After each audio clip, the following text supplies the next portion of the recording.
Përshëndetje arbrit e drini. Pralla për sot titullohet Bualli plak.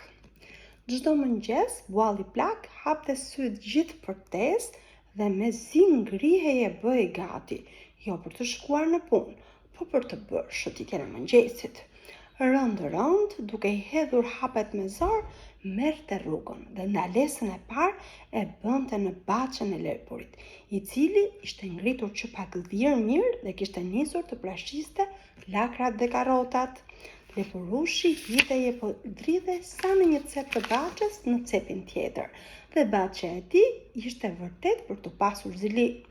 Por bualli plak, që si pëlqente askush përveç vetes, mendonte me vete. Hu bë ky, një cop lepurush, një pëllëmb të ketë gjithë këtë baçe me gjithë të mirat. Her pas here I hidhte ndonjë rrëmuzë lepurit. Mirëmëngjes o bisht gjufk. Lepuri nuk e priste hiç Terezin. Ai ishte gjithë gëzim sepse kishte siguruar lakra dhe karrota për të gjithë dimrin dhe nuk merresh me buallin gojë prishur. Bualli vazhdonte shëtitjen dhe mbi lulet shumë ngjyrshe dallonte fluturat me krahët e ylberta.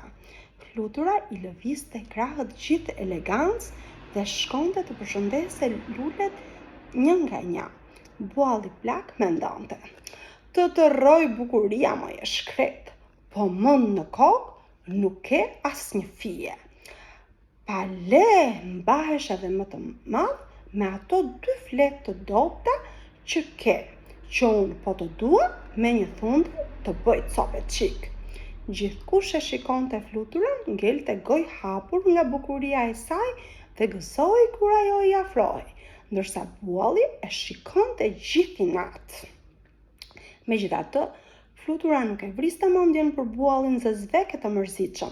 Ajo shkonte lule me lule dhe pinte nektar të ëmbël, duke sjell gëzim kudo që shkonte. Bualli plak vazhdon rrugën dhe pa Ariun që kishte ndërtuar 2 strofulla. Po çidomër do e bar 2 strofulla, nuk të zë vetëm njëra e pyet? Ariu I thot: e dua një për dimër e një për behar. Ç'të duhet ty? Bualli e pa që me Ariun nuk mund të bënte shaka dhe vazhdoi rrugën. Ec dhe pa një zgjuar bledhës që gumëzhinte në zgavlën e një peme. Pa bledët punëtore që hynin e dilnin nga kosherja pa përtim, me këmbët të ngarkuara me polen të artë. Po ç'bëni më qyshe? Tërë ditën e ditës vetëm punë, nga mëngjesi e derisa erret, dhe mjaltin vjen e ju a merr ndonjëri.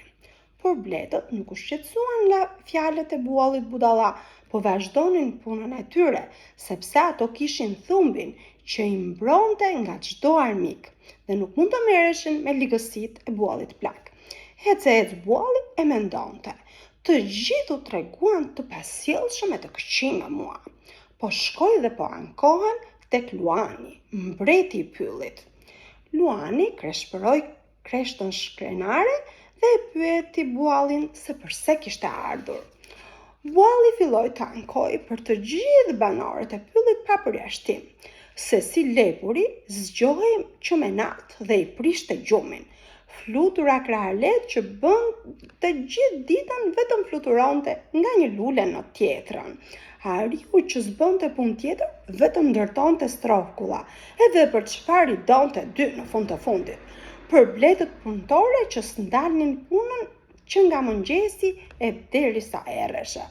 Luani e dëgjoi buallin plak duke broçkullitur dhe I thot atij se është plak dhe nuk duhet të merret me thashetheme, po të shikoj punën e tij, se të tjerët bëjnë çfarë të duan pa I prishur punë askujt. Luani hungëriu dhe I thot të shkonte në shtëpi e të mos të shqetësonte më për gjëra të këtilla. Bualli plak u mërzit edhe me Luanin që nuk I kishte dhënë të drejtë, por e dinte se me atë nuk mund të bënte shaka, sepse ai ishte I pari I pyllit. Duke u çapitur zvarr, arriti në shtëpi afër ledhit, pa bërë asnjë gjë gjithë ditën e ditës. Buallica I priste dhe I tha: po pse u vonove kaq shumë ore burr, ç'bëre gjithë ditën e ditës? Po bualli plak ishte i mërzitur se gjithë dita i kishte vajtur kot duke u marrë me llafe. U bëri ç'bëri dhe u zhyt në baltë e ushtri atje dhe fjeti gjerë të nesërmen në mëngjes dhe nesërmen do të fillonte prap po të njëjtin avaz nga e para.